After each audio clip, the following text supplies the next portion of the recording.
মার্কিন যুক্তরাষ্ট্রে আয়োজিত বিশ্ব ফুটবল জগতের সবথেকে বড় প্রতিযোগিতা কোপা আমেরিকা প্রায় অন্তিম লগ্নে পৌঁছে গেছে। সেমিফাইনালে মেসির গোলের বদৌলতে কানাডাকে হারিয়ে ফাইনালে প্রবেশ করেছে আর্জেন্টিনা। অন্যদিকে উরুগুয়েকে 1-0 গোলে পরাস্ত করে দ্বিতীয় সেমিফাইনাল দল হিসাবে জায়গা পেয়েছে কোপা আমেরিকার হট ফেভারিট কলম্বিয়া।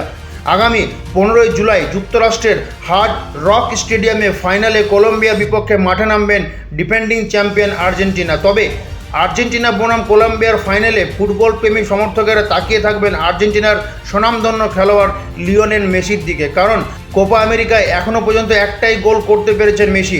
তবে সমর্থকদের বিশ্বাস ফাইনালে দ্বিতীয় গোলটি করে উঠবেন আর্জেন্টিনার কিংবদন্তি খেলোয়াড়। কোপা আমেরিকায় দুর্ধর্ষ ফুটবল খেলেছেন কলম্বিয়া, তবে ফাইনালে আর্জেন্টিনা। হেড টু হেড বিচার করলে অনেকটাই এগিয়ে আর্জেন্টিনা। শেষ 12টি ম্যাচে 10টিরও বেশি ম্যাচে জয়লাভ করেছে আর্জেন্টিনা। তবে ফুটবল অনিশ্চয়তার খেলা, কোন দল কখন জিতবে সেটা কেউ বলতে পারে না। কোপা আমেরিকার ফাইনালে যেমন একটা গুরুত্বপূর্ণ বিষয়, তবে ফাইনালের পর আর্জেন্টিনার কিংবদন্তি খেলোয়াড় লিওনেল মেসিকে আবারও বুট পড়তে দেখা যাবে কি, সেটা এখন প্রশ্ন। সেমিফাইনালে কানাডাকে হারিয়ে অবসরের ইঙ্গিত দিয়েছিলেন মেসি। বিশেষজ্ঞ মহলে আলোচনার কেন্দ্রবিন্দু এখন মেসি।